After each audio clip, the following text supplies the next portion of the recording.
அஸ்ஸலாமு அலைக்கும் வரஹ்மத்துல்லாஹி பரகாத்துஹு. இஸ்லாத்தின் அடிப்படைகள் முதலில் நாம் தெரிந்து கொள்ள வேண்டும். இதை நாம் பின்பற்ற வேண்டும். நாம் அல்லாஹ்விடம் இருந்து வந்த இறைச்செய்திகளை மட்டும்தான் பின்பற்ற வேண்டும். அல்லாஹ் தன்னுடைய திருமுறையில் சொல்லும்போது, உங்கள் இறைவனிடம் இருந்து உங்களுக்கு அருளப்பட்டதை பின்பற்றுங்கள், அவனை விடுத்து மற்றவர்களை பொறுப்பாளர்களாக்கி பின்பற்றாதீர்கள், குறைவாகவே படிப்பினை பெறுவீர்கள். அப்போ திருமறை குரானும் மார்க்கமாக நபியவர்கள் காட்டித் தந்தவர்கள் தான் இறைச்செய்திகளாகும்.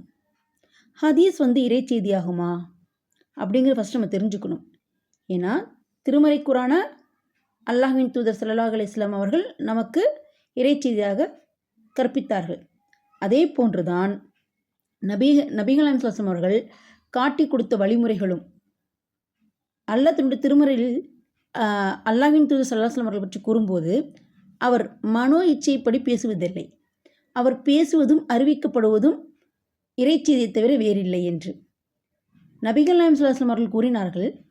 உங்கள் உலக காரியங்களில் ஏதேனும் ஒரு காரியமாக இருக்கும் என்றால் நீங்கள் தான் அதனை மிகவும் அறிந்தவர்கள். உங்கள் மார்க்க விஷயமாக இருந்தால் என்னிடம்தான் கேட்க வேண்டும் என்று அல்லாஹ்வின் தூதர் ஸல்லல்லாஹு அலைஹி வஸல்லம் அவர்கள் கூறினார்கள்.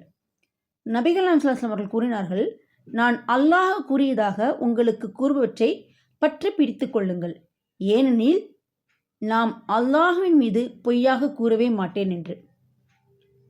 ஹதீஸை பற்றி நாம் தெரிந்து கொள்ள வேண்டும். நபிகள் நாயகம் ஸல்லல்லாஹு அலைஹி வஸல்லம் அவர்களின் சொல், செயல், அங்கீகாரம் ஆகியவற்றை பற்றி அறிவிக்கப்படும் செய்திகளே ஹதீஸ் எனப்படும். மற்றும் நபியவர்களின் உடல் தோற்றம் பற்றி வர்ணைகளும் ஹதீஸ் என்று கூறுவார்கள். நீங்கள் நம்பிக்கை கொண்டிருந்தால் அல்லாஹுக்கும் அவனது தூதருக்கும் கட்டுப்படுங்கள். அல்லாஹுக்கும் அவனது தூதருக்கும் கட்டுப்படுவோரை சொர்க்கச் சோலைகளின் அவன் நுழைவச் செய்வான். அவற்றின் கீழ்ப்பகுதியில் ஆறுகள் ஓடும், அதில் நிரந்தரமாக இருப்பார்கள். இதுவே மகத்தான வெற்றி. அப்போ இஸ்லாத்தின் அடிப்படைகள் என்ன?